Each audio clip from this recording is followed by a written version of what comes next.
Now, the more I think about sensibilities, the more it comes to me that it is also similar to the word that we use called a skill. And I want to use this video to try to argue that there is a difference between a sensibility and a skill.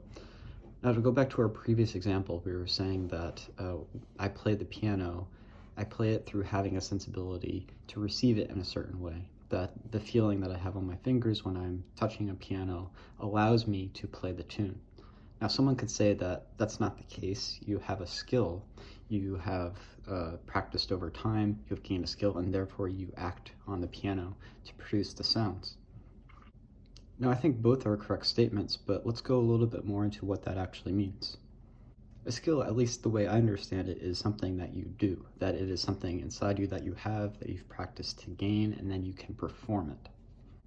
A sensibility, on the other hand, is a way to recognize distinct parts of the world that enable you to do something. Perhaps we need a little bit of both. If I don't know how to play or what the piano is supposed to sound like to receive it, then I won't know how to actually perform the keystrokes in order to get that sound.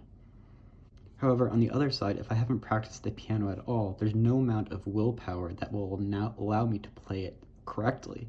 It's a matter of time and practice to get there. The same thing goes for chess. If you're going to play a grandmaster at chess, if you aren't very good at the game, no matter how much willpower or thinking you're going to do, or the skill that you have, you're not going to be as good as the grandmaster, because the grandmaster has played so long that he or she is able to receive what kind of moves are correct.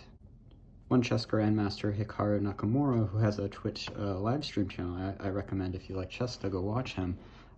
When he makes a move or he's thinking out a move, he uses the words like, this doesn't feel right, or there's something wrong about this.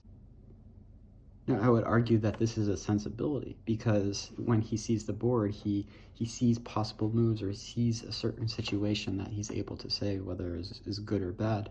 It's not that he's thinking actively about that position.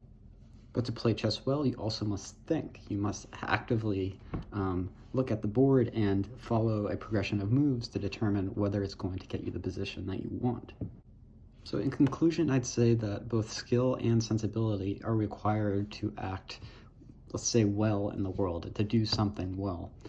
But they're different things. I would argue that first, you have a sensibility. There's a kind of recognition of the world where some things come out to you that you can act on those things. And then a skill allows you to actually use those things to get to where you want to go. For the time being, I guess we'll stay on sensibilities, but skills are also another topic that we can get into later.